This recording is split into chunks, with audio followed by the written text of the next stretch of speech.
안녕하세요. 생생법률쇼 진행을 맡은 김도희입니다. 법과 친해지는 제법 좋은 방법 생생법률쇼. 오늘도 크고 작은 법률 문제로 어려움을 겪고 있는 여러분을 위한 법률 상담은 물론이고요.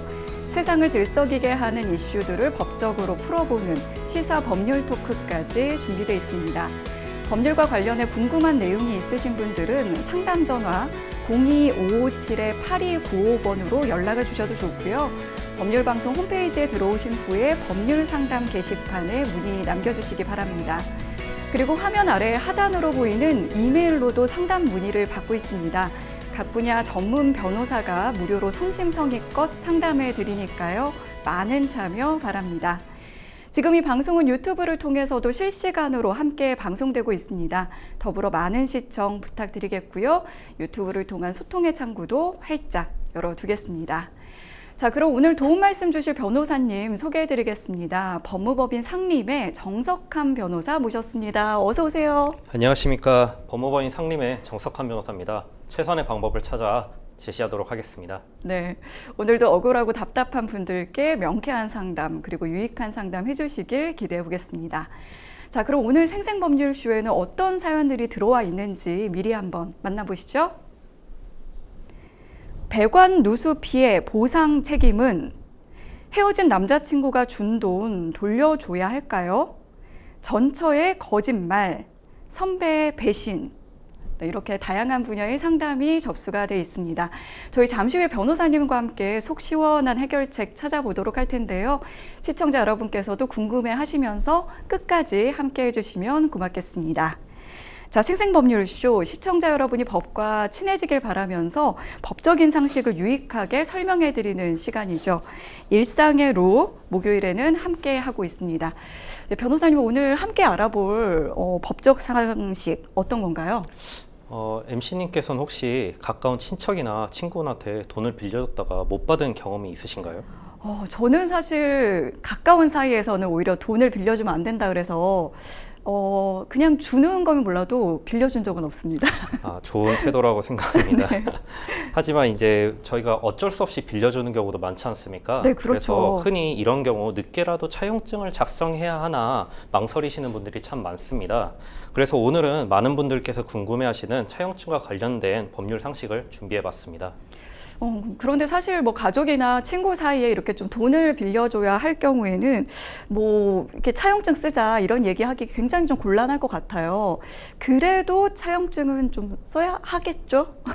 네, 일단은 본인의 소중한 돈을 네. 누군가한테 빌려줬는데 네. 그 사람이 돈을 잘 썼다면서 이자까지 쳐서 잘 네. 돌려준다면은 다음에 또 돌려줄 마음이 생기겠죠. 하지만 기본적으로 늘상 이렇게 아름다운 사례만 있는 것은 아닙니다. 네. 돈을 빌려달라고 할 때는 뭐 간도 쓸개도 빼줄 것처럼 하다가 그 이후에는 이제 철저히 원수로 돌변하는 경우도 많으니까요. 차용증이란 이 돈이나 물건을 빌린 사람이 그것을 증명하기 위해서 그 빌린 시기, 빌린 내용 이것들을 기록해서 빌린 사람이 이제 빌려준 사람한테 주는 문서입니다. 나중에 법률적으로 문제가 발생했을 경우에 돈을 빌려준 사실이 있다는 것을 입증하는 데 사용되는 중요한 문서라고 할 수 있습니다. 그래서 돈을 빌리고 빌려주는 관계라면은 가족이라 할지라도 꼭 차용증을 작성하는 것을 추천드립니다. 네. 그렇다면 차용증을 작성할 때 어떤 내용들이 좀 들어가 있어야 할까요? 사실 차용증 자체는 제목에 꼭 차용증 이렇게 써야 되는 건 아닙니다. 네. 뭐 차용증이라 쓰셔도 좋지만 뭐 금전 대차 계약서, 합의서, 뭐 기타 금전에 관한 문서 이런 식으로 여러 가지로 사용하셔도 괜찮고요. 네, 제목은 상관없는 거군요. 그렇습니다. 제목 자체가 중요하진 않은데 다만 투자와 같은 용어는 지양하시는 게 좋습니다. 투자 자체는 빌린 돈과는 좀 차원이 다르기 때문에 이걸 잘못 작성했다가는 큰 문제가 발생할 수도 있습니다. 제목을 작성했다면은 누가 돈을 빌려주는 사람이고 또 누가 돈을 빌린 사람인지를 정확하게 기재를 해야겠죠. 네. 이 차용증은 나중에 민사소송에서 증거로도 사용할 수 있기 때문에 당사자 기재가 정확하면 정확할수록 좋습니다. 그렇기 때문에 당사자의 이름은 당연하고 주민등록번호라든지 주소 같은 것도 같이 표기해두면 좋겠고요. 주민등록번호를 잘 모르겠다 하면은 전화번호라도 꼭 기재해두는 편이 좋겠습니다. 다음으로는 빌려준 금액을 정확하게 작성할 필요가 있습니다. 우리는 통상 아라비아 숫자로 많이 쓰는데 그 네네. 옆에 위조나 변조를 방지하기 위해서 꼭 한글로 같이 병기를 해두시는 것이 좋겠습니다. 그 다음에 돈을 주고받는 방법에 대해서도 표시를 좀 해둘 필요가 있습니다. 계좌로 주고받는다면 크게 상관은 없겠지요. 왜냐하면 이체 내역에 다 내용이 나와 있을 테니까요. 네네. 하지만 이걸 현금으로 주고받을 때는 반드시 해당 차용증의 영수증을 같이 첨부를 해서 돈을 받았다는 것을 확인하는 것이 가장 좋겠습니다. 마지막으로 돈을 빌리고 빌려줄 때는 언제까지 이 돈을 쓸 것인지에 대해서, 즉 변제기를 약정하는 것이 중요합니다. 이 돈을 언제 갚을 것인지 약속을 통해서 정확하게 자신이 받아야 될 이자와 언제 원금이 들어온지를 확인할 수 있게 됩니다. 말씀해 주신 것 중에서는 가장 좀 기억하면 좋을 것 같다고 생각이 들었던 건 이 아라비아 숫자만으로 금액을 적는 게 아니라 한글로도 좀 같이 쓰면 좋다. 이런 포인트는 여러분들이 팁으로 가져가면 좋으실 것 같고요. 만약에 이제 원금과 더불어서 좀 이자까지 받기로 했다면은 이 부분도 좀 내용에 넣어야 하나요? 이자 자체는 꼭 받아야 된다고 약속을 해야 되는 건 아닙니다. 이자 자체는 당사자끼리 자유롭게 약속을 정할 수 있는데요. 다만 이제 약속을 하였다면은 구체적으로 그 어느 정도 이율로 주기로 했는지, 그 다음에 지급 방법은 어떻게 할지도 작성을 해두는 편이 좋습니다. 대표적으로 지급 방식은 매달 정해진 이자율에 따라서 이자를 지급하는 방식과 만기일에 원금과 이자를 모두 합쳐서 지급하는 방식으로 나눠질 수 있습니다. 따라서 이런 부분은 이것 외에도 다른 이자 지급 방식들이 많으니까 당사자끼리 자유롭게 정하시면 되겠습니다. 그 부분에 관해서는 서로 합의해서 할 수 있는 부분이다라고 얘기를 해주셨고요. 만약에 이제 그 약정한 변제일이 있는데 그 변제일이 오지도 않았는데 좀 다 달라, 원금이랑 이자 합쳐서 달라, 이렇게 요구를 하는 경우가 있잖아요. 네. 내가 좀 급하다. 그런 요청이 왔을 때는 좀 어떻게 하면 좋을까요? 일단은 변제 기한이 정해져 있다면은 일반적으로 돈을 빌리신 분은 변제 기일이 도래하기 전에는 이걸 네. 갚지 않아도 됩니다. 네. 이걸 법률 용어로 기한의 이익이라고 부릅니다. 근데 간혹 돈을 빌린 사람이 약속한 시기에 이자를 지급하지 않거나 아니면은 누가 보더라도 이 사람의 신용 자체가 지금 문제가 생겼다라고 볼 수 있는 상황이 있지 않습니까? 네. 이런 경우에 돈을 빌려준 사람은 이 돈을 서둘러 회수해야 될 필요가 있겠지요.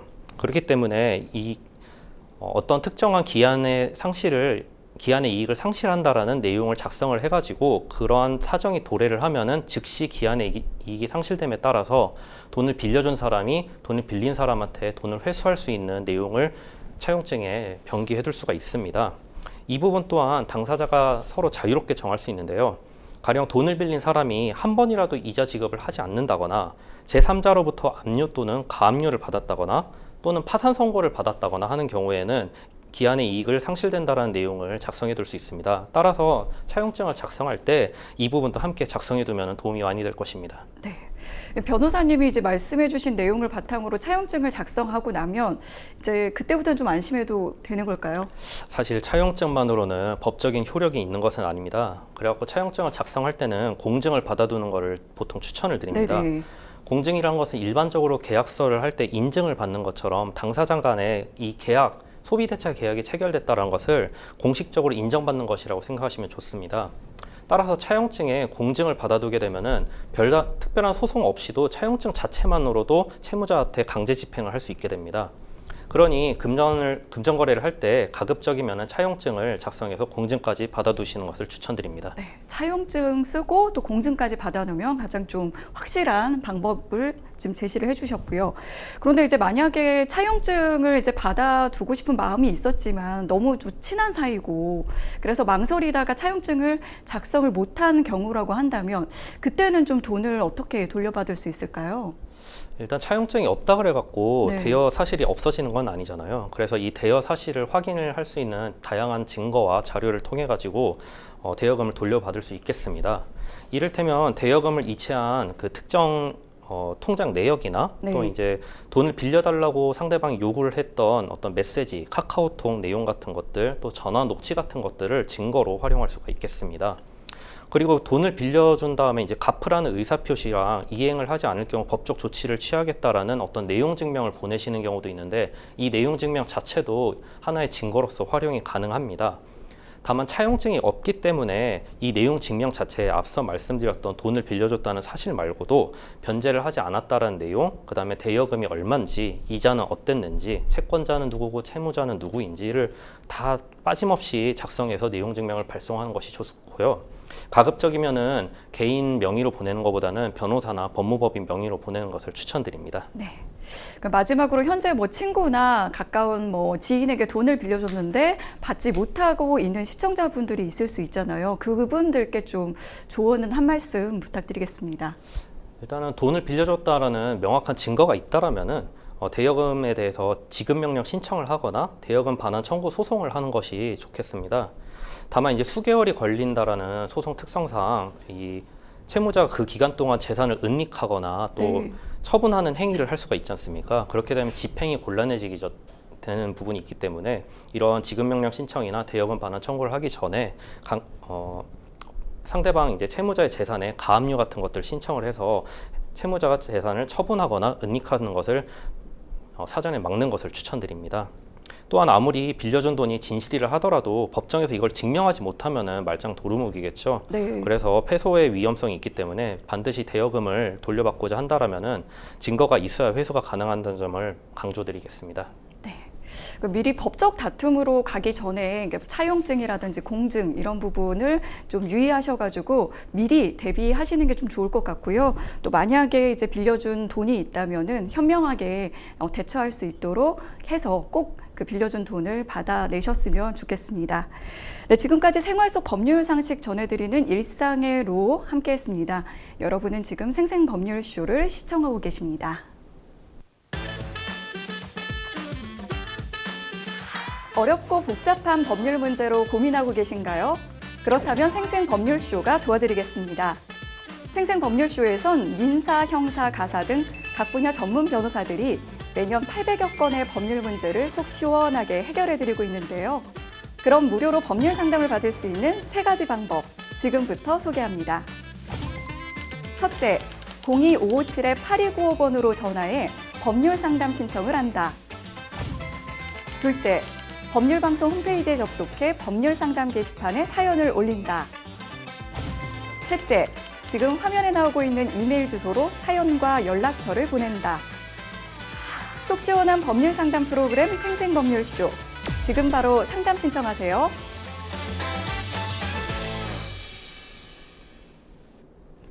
지금부터는 생생법률쇼가 자랑하는 성심성의 무료 법률 상담 이어가 보도록 하겠습니다. 전화 연결이 돼 있는데요. 전화 받아보겠습니다. 안녕하세요. 네, 안녕하세요. 아, 네, 목소리 잘 들리시나요? 네네. 아, 네. 혹시 어떤 점이 궁금해서 연락 주셨을까요?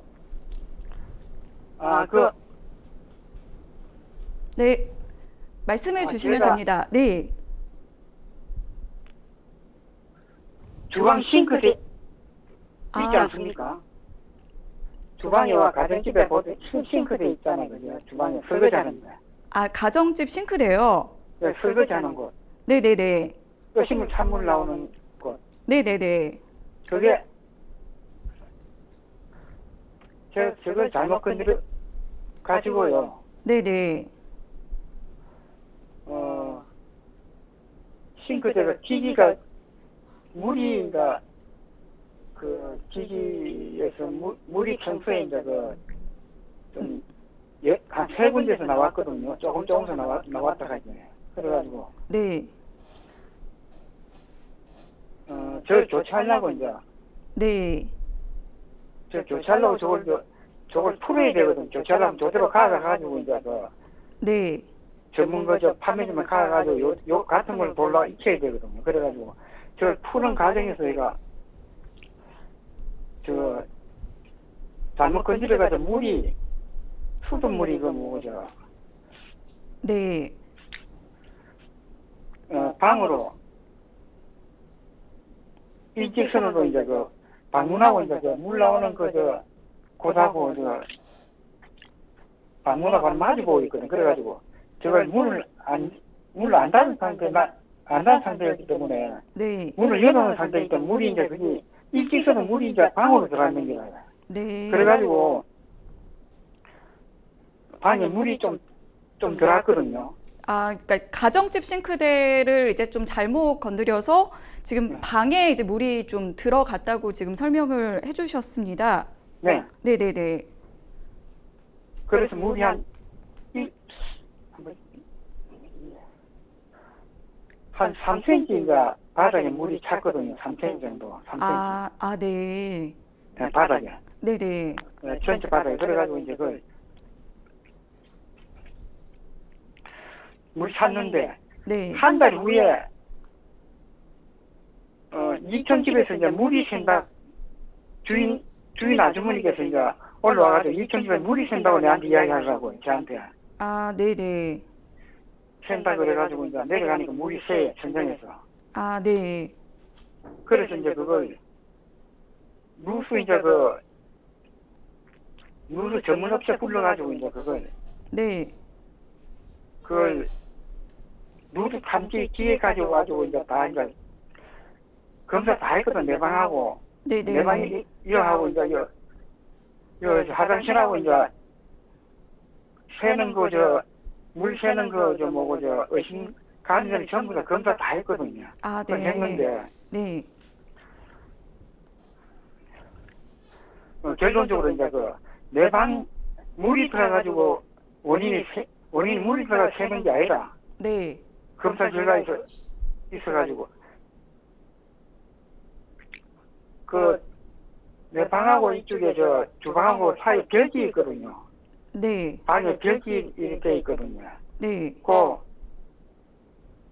내 방 벽 모서리가 구석에 이제 다 파가지고 전부 다 화장실하고 그쪽에 다 파가지고 이제 그걸 이제 검사해 볼 때는 네. 내 방 때 물이 새는 게 아니라 수도 배관, 그래 배관 밑에 깔리는 배관 있지 않습니까? 네네. 배관에서 그게 새는 게라 물이 톡톡 떨어지라 하지. 화장실에 또 배관에서도 한 군데 또 새고 내 방하고 화장실 벽 붙은 쪽에서 파보니까 배관이 밑에 있는데 거기서 물이 이제 두 군데서 물이 새는 게라 해. 네. 그래 우리는 이제 배관에서 누수가 되었기 때문에 이제 생각하는 그게 이제 우리는 밝혀졌습니다. 그래서 네. 그러긴 밝혀졌는데 네네. 임대인께서 그걸 네. 그리고 이제 내 방에 물이 들어가지고 샌다고 지금도 그래 이야기하거든요. 네. 자기도 다 하긴 다 했거든요. 임대인도 왔고 나도 있었고 그러고 시설 전문업체 시공하는 사람도 같이 서희가 다 하긴 했거든요. 배관에 물 샌다 하는 거 두 군데서. 그러니까 배관에 문제가 있다는 거는 이제 그 전문가분들이 그렇게 이제 얘기를 해주신 건가요? 왜 같이 있는데 네. 임대인 임차인 나하고 그러고 있는 데서 이야기했어요. 이거는 네. 세입자가 잘못해서 그런 게 아니고 네. 임대인 쪽에서 이제 그거 잘못해가지고 결국 이제 관리를 소홀히 한 바람에 그래가지고 선택하는 게 판정이 났거든요. 네. 그래서 이제 그래가지고 그걸 왜냐면은 거기 이제 내 방에 물이 들어오고 난 뒤에 한 달 후에 물이 샜거든요. 2층에는. 네. 한 달 지나면 물이 샜다가 이네. 네. 그래가지고 샜는데 네. 내보고 질문도 가거든요. 그럼 지금 어떤 점이 가장 좀 궁금하신 걸까요? 그래가지고 그래 제가 이사 간다 그랬거든요. 네. 이사 간다 그랬는데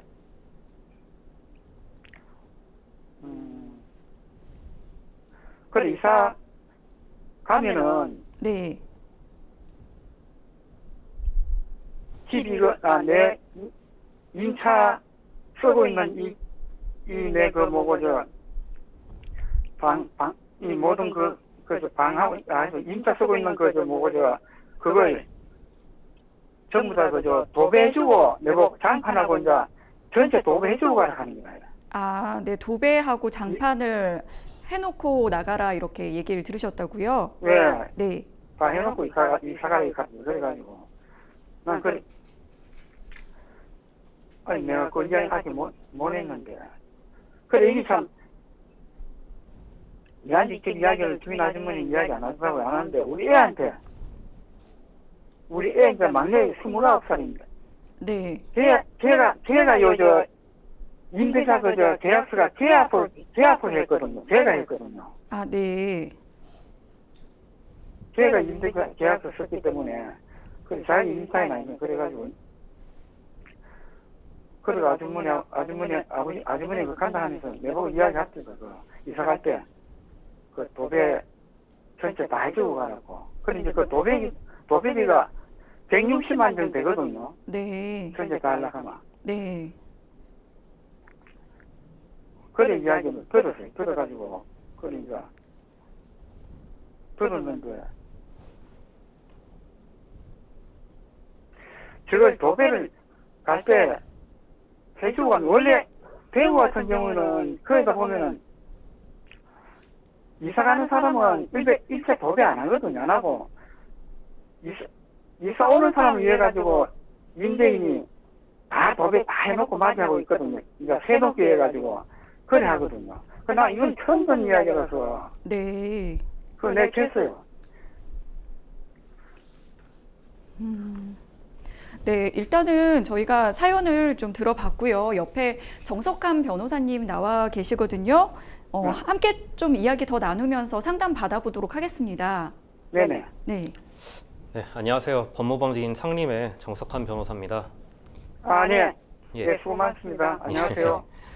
일단은 제가 몇 가지는 먼저 말씀드리고 그 뒤에는 좀 질문도 하고 답변을 드리는 게 좋을 것 같아요. 네네. 일단은 말씀하신 대로 그 배관 누수에 따라 갖고 2층 천장이 이제 침수가 됐다라고 이제 하는데 이 부분에 대한 관리 책임은 알고 계신 것처럼 임대인이 하는 것이 맞습니다. 네. 이건 이제 법적으로도 이제 하자 책임에 관한 부분은 임대인 관리 영역에 있기 때문에 특별하게 이제 임차인이 이걸 관리할 수 있다거나 이런 부분이 인정되지 않는 이상은 임대인에게 책임이 있다고 이제 보여지고요. 네. 이제 물론 이제 특수한 경우에도 아까 말씀드린 것처럼 임차인한테 인정되는 경우가 간혹은 있습니다. 다만 이제 제 경험상 배관과 같이 매몰돼 있는 이런 공용 시설물이라고 하거든요. 이런 것들은 이제 노출돼 있지 않고 임차인이 따로 이제 관리를 하도록 계약을 하는 경우가 한 번도 없어요. 그래갖고 이제 이 배관 문제로 인해 갖고 책임을 지실 부분은 전혀 없다라고 확실히 말씀드릴 수 있을 것 같습니다. 네. 그 다음에 이 부분은 이제 전혀 걱정하실 필요가 없는데 문제는 아드님께서 약속을 하신 도배랑 장판에 대한 책임 부분이 문제가 되는 것 같아요. 네. 일단 이 둘은 나눠서 말씀을 좀 드려야 될 것 같습니다. 네. 일단은 도배 같은 경우에는 말씀하신 것처럼 원래는 월차 계약을 하셨기 때문에 이 부분에 대해서 문제가 발생하는 어떤 뭐 시간의 경감에 따라서 도배가 뭐 낡아졌다거나 이런 부분들은 임대인 자체가 책임을 지는 것이 맞습니다. 네. 다만 이제 아드님께서 좀 경솔하시게 임대인한테 이제 약속을 하신 부분이 문제가 되거든요. 네. 이 경솔하게 약속을 한 부분은 의사표시가 이제 하자가 있다라고 주장을 해가지고 쉽게 취소할 수 있는 부분은 아니에요.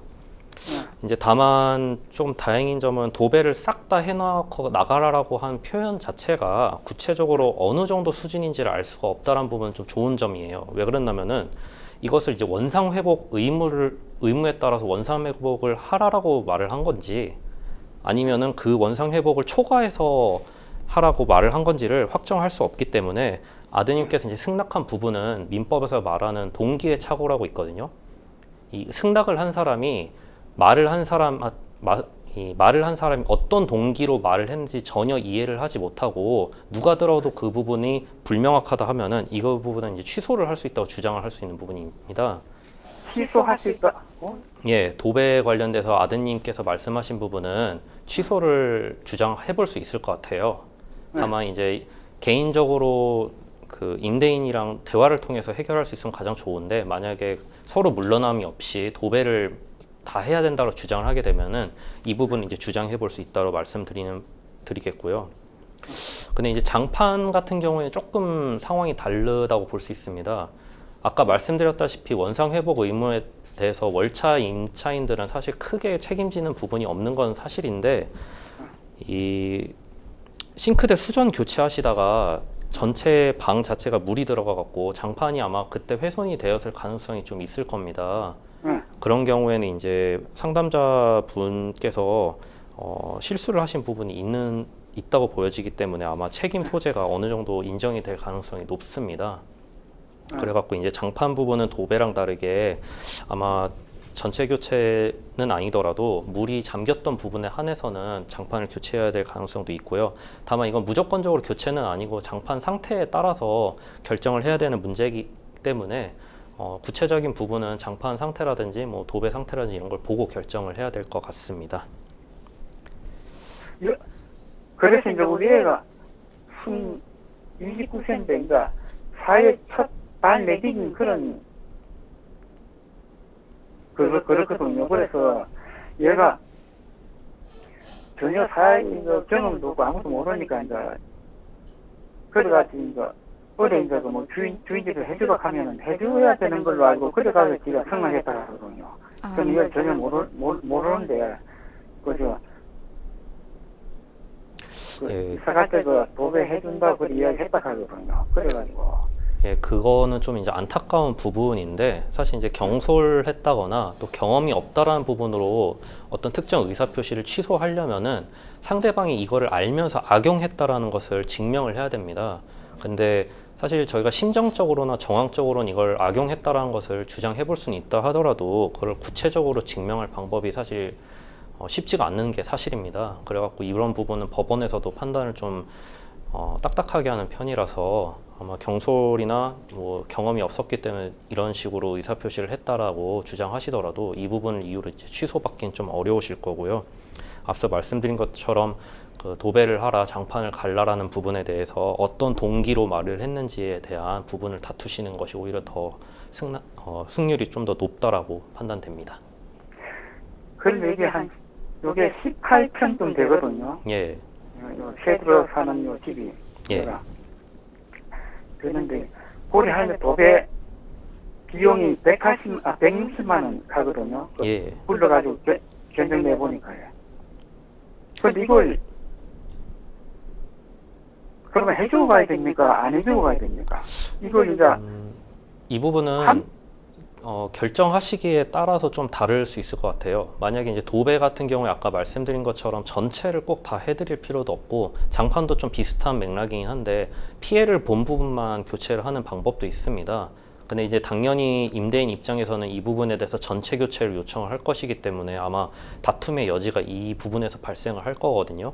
만약에 이제 임대인이랑 좀 더 원활하게 그냥 해결을 하고 싶으시다, 160만 원을 물더라도 그냥 다툼 없이 나가고 싶으시다 하면은 이렇게 결정을 하셔도 되지만, 저는 이제 개인적으로는 이 부분에서 전체 교체를 하실 필요가 없고 필요한 부분에 한해서만 교체를 하신 다음에, 만약에 저쪽에서 전체 교체를 요청을 하면서 추가적인 비용을 내라고 하면은 이 부분에 대해서는 법적으로 다투시는 게 맞다고 생각합니다. 방이 두 개거든요. 두 개고 이제 복도식으로 이제 돼 있는데, 이게 그러면 이걸 이사를 참 그러고 저 뭐고 임대 기간은 끝났거든요. 예. 2년 임대 기간 가져가지고 끝난 지가 한 3개월 정도 됐습니다. 예. 임대 끝난 지가. 그 임대 기간 끝난 부분이 아마 계속 거주를 해도 되는지 뭐 이런 부분이 엮여가지고 좀 물어보시는 것 같은데요. 네. 일단은 뭐 이사를 가겠다고 말씀하신 부분이 있다 보니까 걱정하시는 것 같아요. 하지만 이제 주택임대차 보호법에 따라서 현재 3개월 정도 경과를 하신 상황이다 보니까 묵시적 갱신 자체가 성립한 것으로 지금 판단이 됩니다. 물론 이제 계약 종료를 하겠다, 이사를 가겠다라는 통지는 말을 이제 하시고 그 부분이 임대인한테 전달된 순간 효력을 발생하는 것은 맞습니다만, 계약 만기일이 이제 끝나셨는데도 계약을 이제 계속 거주를 하고 계시고 임대인도 이 부분에 대해서 특별한 얘기가 없다라고 한다면은 계약 자체가 이제 묵시적으로 갱신을 했다라고 보여지거든요. 그래서 이 부분에 대해서는 묵시적으로 계약 갱신이 됐다는 얘기는 그 전에 하셨던 계약이 그대로 유지가 돼서 그 기간만큼 더 사실 수 있다는 얘기입니다.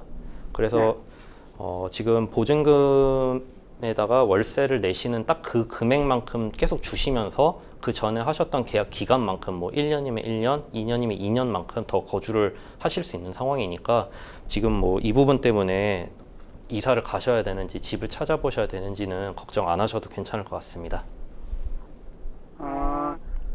이게 그럼 이사를 안 가도 되는 겁니까? 예, 이거는 제가 봤을 때는 법적으로 지금 보장이 돼 있으신 부분이기 때문에 특별한 사정이 없는 이상은 이사를 가지 않으셔도 괜찮을 것 같습니다. 2년 계약해가지고 이제 계약 끝난 지 한 4개월 되거든요, 지금. 예. 2년 계약하셨으면은 그 전에 이제 11월 12일자로 만료되셨다고 하셨으니까 이제 2년 동안 2년 뒤의 11월 12일까지 거주하실 수 있을 것입니다.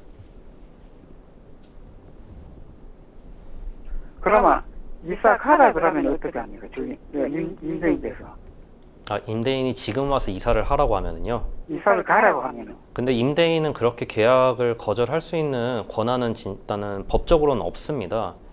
일단 묵시적 갱신이 성립을 했기 때문에 이사를 갈지 말지를 결정하시는 거는 상담자분께서 하시는 거고 임대인은 여기에 대해서 이사를 가야 된다 이렇게 강요를 할 수 있는 것은 없고요. 다만 이제 건물 자체를 뭐 부수고서는 새로 재개발을 한다든지 이런 특수한 사정이 인정이 되면은 또 전출을 요청을 할 수 있겠지만 이런 경우에도 전출을 할 때 필요한 비용 같은 것들은 임대인께서 부담을 하셔야 되거든요. 근데 일단 이런 사정이 없다면은 임대인께서 나가라고 하더라도 거주를 할 수 있는 권리는 상담자분께 있다고 보여집니다. 그러면 이사 가라고 하면은 만일 이제 제가 이사를 간다고 이제 그 이야기 간다고 생각했을 때는 이사비 청구도 할 수 있습니까? 이 그리고 부분은 정신적 고통 여기서 물 들었다고 내 방에 물 들었다고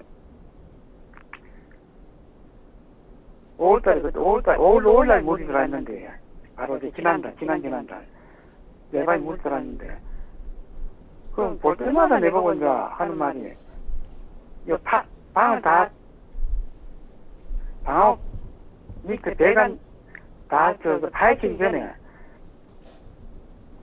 그때 파헤치기 전이죠. 그렇기 때문에 삼성에 물이 들어가지고 방에 그래 물이 샌다고 늘 그 이야기했고 그러고 물이 확인되고도 지금 실수업체 전문업체 기술사 와가지고 우리 임대인 임차인 그러고 있는데 기술사 하는 게가 배관에 물 새는 거는 100% 전적으로 주인 책임입니다. 했거든요.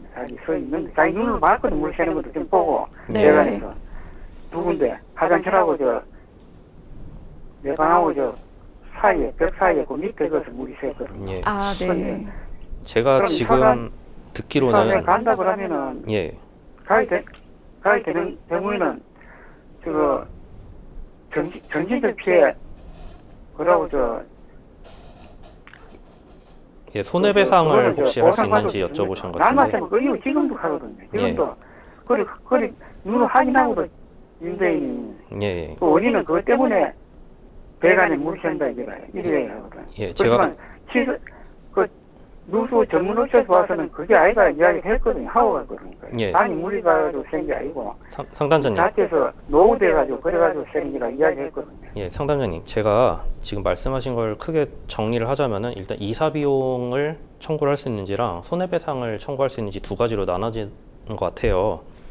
그럼 일단 이사 비용 같은 경우에는 먼저 나가겠다, 이제 임대인께서 나가라고 해갖고 나가겠다 이렇게 말씀하신다 하면은 그거는 이제 임차인 분께서 나간다라고 하시는 부분이 발생한 거기 때문에 이사 비용을 청구할 수 있는지는 좀 애매한 부분이 발생을 합니다.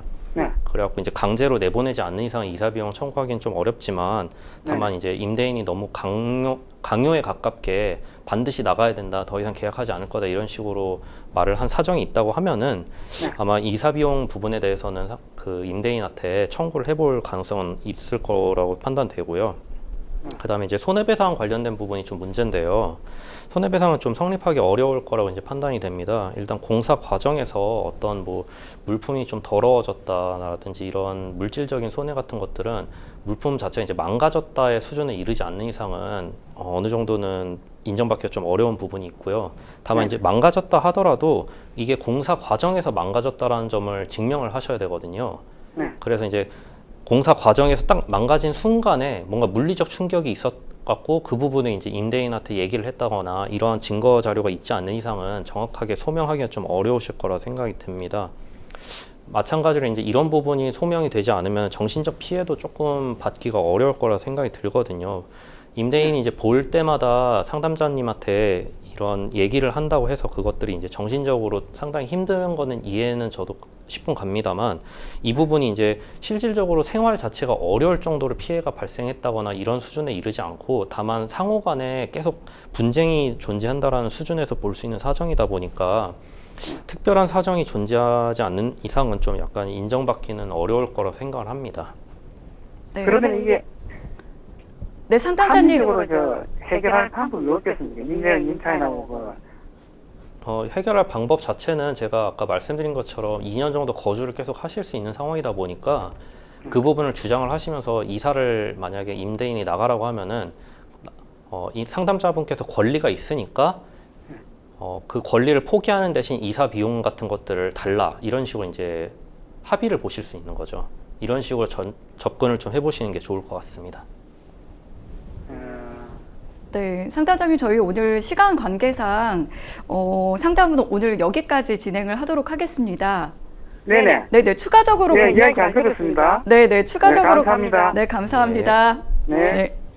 네, 오늘 드린 이제 법률적인 조언을 바탕으로 좀 현명하게 잘 대처하시길 바라겠습니다. 여러분은 지금 생생법률쇼와 함께하고 계십니다. 어렵고 복잡한 법률 문제로 고민하고 계신가요? 그렇다면 생생법률쇼가 도와드리겠습니다. 생생법률쇼에선 민사, 형사, 가사 등 각 분야 전문 변호사들이 매년 800여 건의 법률 문제를 속 시원하게 해결해드리고 있는데요. 그럼 무료로 법률 상담을 받을 수 있는 3가지 방법, 지금부터 소개합니다. 첫째, 02-557-8295번으로 전화해 법률 상담 신청을 한다. 둘째, 법률방송 홈페이지에 접속해 법률 상담 게시판에 사연을 올린다. 셋째, 지금 화면에 나오고 있는 이메일 주소로 사연과 연락처를 보낸다. 속 시원한 법률 상담 프로그램 생생법률쇼. 지금 바로 상담 신청하세요.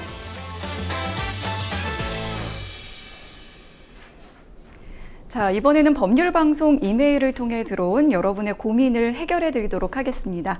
어떤 사연인지 함께 만나보시죠. 결혼정보회사를 통해 9살 차이가 나는 남자친구를 만났습니다. 그런데 교제를 하면서 매번 술만 마시면 밤늦게 전화를 했고 전화를 한 번에 받지 않거나 메신저 답장을 조금이라도 늦게 하면 화를 내는 일이 잦았습니다. 결정적으로는 멀리 여행을 갈 때면 항상 제 차를 이용하려고 하는 등의 계산적인 행동도 싫었고 여러 가지로 맞지 않는다는 생각이 들어 만난 지 넉 달 만에 헤어졌는데요. 그런데 한 달 정도 흘렀을 즈음 남자친구가 갑자기 집 앞에 찾아와서 다시 만나자고 사정했고 얼떨결에 재결합을 하게 됐습니다. 사실 남자친구는 줄곧 결혼을 원했지만 저희 부모님이 남자친구를 탐탁지 않아 하셔서 결혼 얘기가 나올 때면 부담스러운 마음이 컸는데요. 그러던 어느 날 남자친구가 뜬금없이 부모님이랑 휴가를 다녀오라며 제 통장으로 600만 원을 보내왔습니다. 이제 좀 사람이 변하는 건가 싶기도 하고 저에 대한 진정성도 느껴져서 고맙게 받았습니다. 하지만 사람은 쉽게 변하지 않더라고요. 이후에도 제가 싫어하는 행동들이 계속 이어졌고 정이 떨어질 대로 떨어져 결국 서로 합의하에 헤어지기로 했습니다. 그런데 며칠 후 연락이 와서 예전에 저한테 준 600만 원과 제 차에 보관해둔 겨울 옷을 퀵으로 보내달라고 하는 겁니다. 어이가 없고 황당해서 그 즉시 연락을 차단하고 옷도 싹 다 버렸습니다. 그런데 며칠 후 경찰에서 전 남자친구로부터 진정서가 접수됐다며 연락을 달라는 문자가 왔는데요. 제가 경찰서에서 조사를 받을 만큼 잘못한 건지도 모르겠고 이런 상황이 처음이라 어떻게 대응해야 할지 당황스럽기만 합니다. 제가 경찰 조사에 꼭 응해야 하는 건가요? 만약 조사를 받는다면 어디서부터 어떻게 이야기를 해야 할까요? 네, 일반인이라면 이렇게 또 연락이 오면 좀 당황스러울 것 같은데 지금 현재 경찰로부터 이제 뭐 남자친구로부터 진정서가 접수됐다 이렇게 연락이 온 상황입니다. 진정서랑 고소장 이 차이부터 한번 좀 짚어주시죠. 네, 일단 진정서는 특정한 어떤 민원을 제기해서 접수하는 문서고요. 네. 그다음에 고소장이란 것은 특정한 범죄에 대해서 형사처벌을 요구를 하기 위해서 수사기관에 보내는 문서라고 생각하시면 됩니다. 이제 진정서 같은 경우에는 수사기관에 제출되더라도 법적인 구속력이 없기 때문에 내사 종결할 수 있는 문제가 있지만 고소장 같은 경우에는 접수가 되면은 반드시 내사 종결을 못하고 수사를 진행해야 된다는 차이점이 있습니다. 네, 상담자님께서 사실 돈을 뭐 빌려달라 이렇게 이야기를 한 게 아니라 그냥 전 남자친구가 이제 알아서 준 돈 600만 원을 이제 주셨는데 이 돈을 지금 돌려줘야 할 의무가 있는 건가요? 일단 외견상으로 600만 원을 준 행위는 민법상 이제 증여로 보여집니다. 네. 이 증여는 서면으로 이제 계약을 작성하지 않는 이상은 각 당사자의 의사에 따라서 해제를 할 수도 있는데요. 네. 다만 우리 민법 558조를 보시면은 이미 증여를 해서 완성이 된 부분에는 이러한 해제 주장이 영향을 미치지 않기 때문에 증여 행위 자체가 무효나 취소 사유에 해당되지 않는 이상은 이것을 돌려줘야 될 의무는 없을 것으로 보입니다. 네.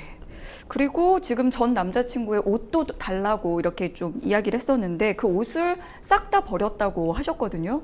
이 부분에 대해서도 좀 뭐 배상을 요구하거나 이렇게 그러면은 뭘 어떻게 해줘야 할까요? 일단은 옷을 버리셨기 때문에 네. 아마 민사상으로 불법 행위에 따른 손해배상 자체가 성립하지 않을까 싶습니다. 이런 경우에는 옷의 이제 가액 상당액을 지급해야 될 의무가 있을 것으로 생각됩니다. 네, 그렇군요. 아직 이제 경찰로부터 연락을 받은 뒤에 이제 따로 연락을 하시진 않은 것 같은데 경찰 조사에 응해야 할까요? 라고 이렇게 좀 질문을 해주셨거든요. 어떻게 해야 할지 그리고 가서도 좀 대응을 하는 방법을 좀 알려주시면 좋을 것 같아요. 일단 원칙상 이 경우에는 꼭 응할 필요는 없다라고 생각은 합니다. 이제 형사소송법에는 수사기관에서 수사에 필요하다면은 피의자를 상대로 출석을 요구를 할 수 있다고 규정을 하고 있는데요. 네. 현재 상황에서 지금 상담자분께서 피의자 상태인지 아니면 참고인이나 뭐 내사 상태면은 별다른 다른 문제가 없을 거기 때문에 이것은 이제 참고인이나 내사 단계라면 거부를 할 수 있다고 볼 수 있습니다. 따라서 이제 피의자 신분이 아닌 이상은 출석에 꼭 응할 필요는 없겠지요. 다만 이제 조사에 참여를 하신다고 결정을 하셨다면 좀 주의해야 될 부분은 이 용어의 선택이나 어떤 표현을 좀 조심하셔야 될 것이라고 생각합니다. 가령 이제 전 남자친구한테 지급한 돈의 성격을 잘못 말하지 않은 것이 가장 중요하다고 생각합니다. 앞서 말씀드린 것처럼 징여에 해당되기 때문에 이 부분에서 단순히 뭐 반한 의사가 없다라는 말만 하시게 되면은 이것이 증여인지 대여인지 분간을 못하기 때문에 나중에 문제가 돼서 오히려 사기죄가 성립할 가능성도 있고요. 네. 그리고 이제 옷 같은 경우에는 현재 상태에서는 버리셔갖고 반환 자체가 불가능하기 때문에 이를 처분했다는 말 자체를 일단 아끼는 게 가장 좋을 것 네. 같습니다. 구체적인 어떤 방법으로 빠져나가야 될지는 변호사랑 상담을 해갖고 대응하시는 편이 좋겠습니다. 네, 이처럼 이제 연인 간에 이제 헤어지고 나서도 그 빌려준 돈이라든지 아니면 일방적으로 준 돈을 뭐 돌려달라 이런 돈 문제로 이제 갈등을 겪는 경우가 많은데요. 연인 간에 이제 뭐 형사 고소 사건 어떤 점을 좀 유의하면 좋을까요? 일단 고소인 입장이든 피고소인 입장이든 복잡하게 사실관계가 좀 얽혀 있기 때문에 이런 것도 좀 명료하게 정리를 해갖고 서면으로 제출을 하는 것이 좋다고 생각합니다. 그리고 이 명료하게 정리를 한 후에는 각 내용에 부합하는 증거를 확보를 하는 것이 가장 좋겠고요. 특히 이제 상대방에 대한 분노가 이제 원인이 돼서 고소를 하는 경우가 많은데 이런 경우에 허위 사실을 주장을 하게 되면은 나중에 무고죄가 성립을 할 수도 있으니 그 정도까지는 너무 나가지 않는 게 좋을 것 같습니다. 네. 너무 겁먹지 마시고 이제 오늘 알려드린 그런 내용을 바탕으로 차근차근 좀 잘 대응하시면은 또 괜찮지 않을까 그런 생각이 듭니다.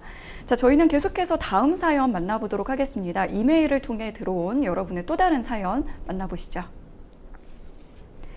1년 전 이혼을 했습니다. 저희는 원래 사내 커플이었는데요.